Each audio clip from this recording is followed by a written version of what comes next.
Hey everybody, my name is Kathryn. Welcome to my first music vlog.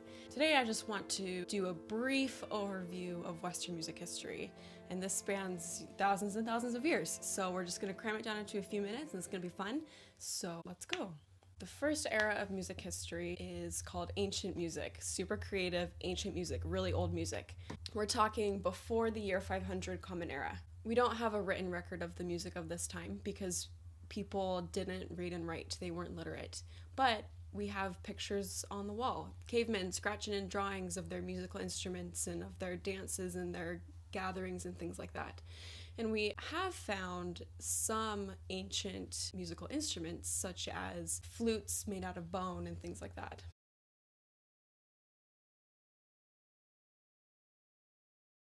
The second era of music history is medieval music, and that started roughly around the year 500 Common Era to approximately 1400. We're thinking serfs and knights and King Arthur and all that jazz, except for, there wasn't actually jazz music at the time. The medieval era saw the rise of the Catholic Church. So what this meant was that lots of the music was chant, Gregorian chant, also known as plain chant. It started out as a single line praising God in their church services and things like that. Throughout medieval music, composers started adding lines into the chant, so it became more complex. The medieval era also saw a rise to troubadours, musician poets who wrote and sang about subjects like love. The important development here was that people were starting to learn how to read and write. Literacy became a thing. So music notation started evolving in the medieval era. You had people starting to write down their music and their melodies, and this is where we have our earliest examples of written music.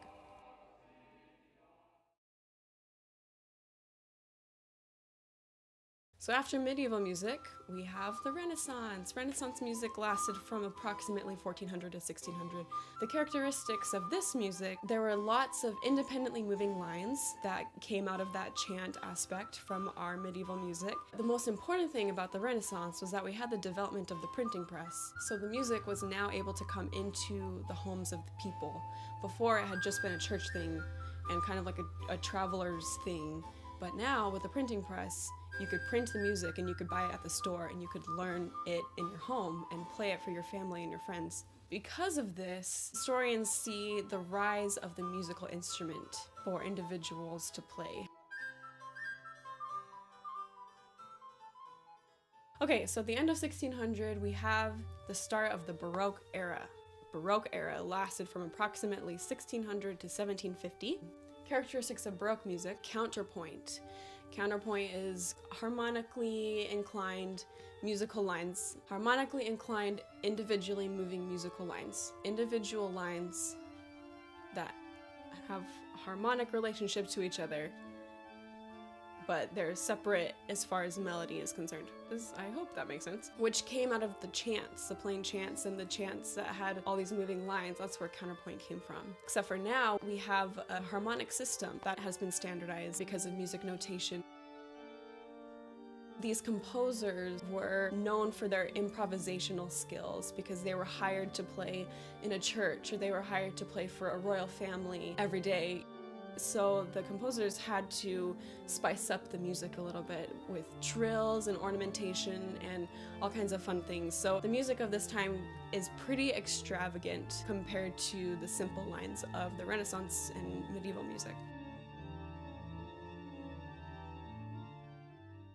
So then, around the time Bach died, we have the start of the classical era, 1750 to 1820-ish. So classical era, Mozart, Beethoven, Haydn. The classical era was a rebellion against Baroque music. So Baroque music was fancy, just filled with frills, and classical composers were like, no, we don't want that. We want a simple melody. We want 4-bar phrases, and we want everything to be balanced and even. Another big thing about classical era music is the idea of absolute music, which is music and it's beautiful just for the sake of music and for the sake of being beautiful.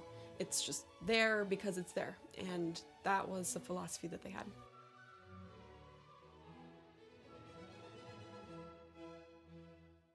Now, 1820-ish is the start of the Romantic era, 1820 to 1910-ish. The Romantic era was kind of a revolt against the classical music philosophies. Instead of absolute music, there was what is known as program music, which is music that was written specifically to tell a story, specifically to convey an emotion or a painting or a piece of art done by another artist, things like that, program music. So as a result, the music of this time is very lush and beautiful and full of emotion. And we have composers such as Chopin, Wagner, Tchaikovsky, all these composers who really just kind of explored inside of them for the music.